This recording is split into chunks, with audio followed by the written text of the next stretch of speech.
Surjewala half mat ಅದನ ಮತ್ತು collection ಇಲ್ಲಿ ಬರೋದಕ್ಕೆ ಕಲೆಕ್ಷನ್ ಸಲುವಾಗಿ ಖಂಡ್ರವ್ರ ಬಲ್ಲಿನೂ ಬಂದು ಅದಕ್ಕೆ ಬಂದಿರಬೇಕು. ನಿಮ್ಮ ಮಗ ಟಿಕೆಟ್ ಕೊಡ್ಲಾಕ 8 ಕೋಟಿ ರೂಪಾಯಿ ಹೇಳಿದ್ದೀವಿ, ಅಭಿ ತಕ್ ನೈ ಇದೆಯಾ ಐಸ ಹೋಯ್ತು ಕೈಸಾ ಖಂಡ್ರ ಈಶ್ವರ್ ಜಿ ಅಂತ ಬಂದಾರ ಅವ್ರ ಹೊಟ್ಟೆ. ಈಗ ತೊಗೊಂಡು ಹೊಂಟಾರ, ಈಗ ಮಂದಾಗ ಹೋದ್ರಿ ನಾ ಈಗ ಹಿಂದೆ 4 ಮಂದಿ ತೊಗೊಂಡು ಹೋದ್ರು. ಯಾರೇ ಯಾಕೆ ಆಗಬಾರ್ದು ಅನ್ನೋದು ನೀವು ಮಾಧ್ಯಮದವ್ರು ಹೇಳ್ರಿ. ನಾಲಿಗೆ ಹರಿಬಿಡು ಯತ್ನಾಳ್ ಎಂದೂ ಮುಖ್ಯಮಂತ್ರಿ ಆಗೋದು ಹೊಡಿತೀರಪ್ಪ, ನೀವೇ ಚಾನಲ್ದವ್ರು ಹೊಡೀರಿ.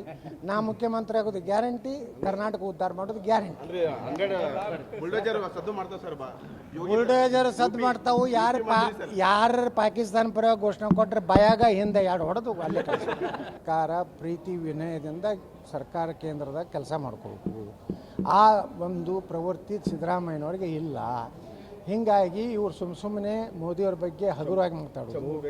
ಅದಕ್ಕೆ ಚಂಬು ಅವರಿಗೆ ಕೊಡ್ತೀವಿ 2024 ನಂತರ ಎಲ್ಲ ಕಾಂಗ್ರೆಸ್ನವ್ರದ್ದು ಎಲ್ಲ ಅಕ್ರಮ ಆಸ್ತಿ ಐತಿ, ಎಲ್ಲ ತೊಗೋತೀವಿ, ತೊಗೊಂಡು ಬಡವ್ರಿಗೆ ಹಂಚ್ತೀವಿ.